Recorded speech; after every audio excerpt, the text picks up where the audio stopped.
to say that our country is in crisis. Because truly, I think we're in crisis.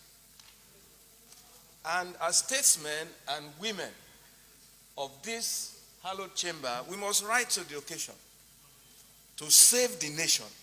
Nigeria needs to be saved. Your Excellency, Mr. President, in 2012, you and I were on that side of the chamber, and we had reasons to raise a rhetorical question. Do we have a government? Under circumstances that are not as severe as what we are expressing now.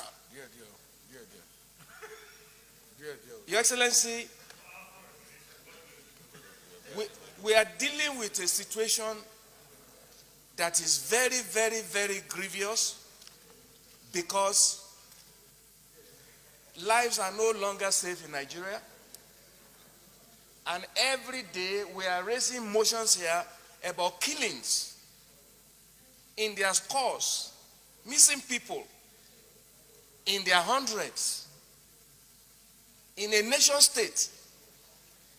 Mr. President, there's a problem, and we must confront that problem. I pity Mr. President, because I remember he used to be a military governor of Northeastern State many years ago.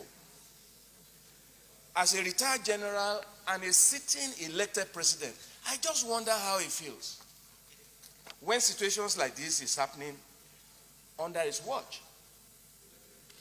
Mr. President, I would like to remind us of a statement that Mr. President made in Chatham House, London, on February 26th, year 2016. And I'm going to quote that statement. He says, I quote, "Let me assure you that if I am elected president, the world will not have cause to worry about Nigeria. That Nigeria will return to its stabilizing role in West Africa, and that no inch of Nigerian territory will ever be lost to the enemy. And I, Muhammadu Buhari, will always lead from the front and return Nigeria to its leadership role in regional and international efforts to combat terrorism." End of quote. Mr. President, the president needs our help, and I'm going to tell us how. If the president will not come to address the nation in parliament, let the parliament go to him and tell him and remind him of this statement, that he should provide the leadership. We have a duty as statesmen here to save our nation, and whatever help Mr. President needs that the Senate can provide for him, we have a duty, a constitutional duty, and under oath to provide that support. The president must be reminded of this statement. He made it in Chatham House in London. He did. And we cannot afford for this statement to fall flat on ground. 300 people missing in Katsina, the home state of the president. Last week, we debated Borno here.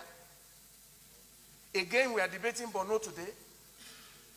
What's going on? If the president will not come to us, let's go to him.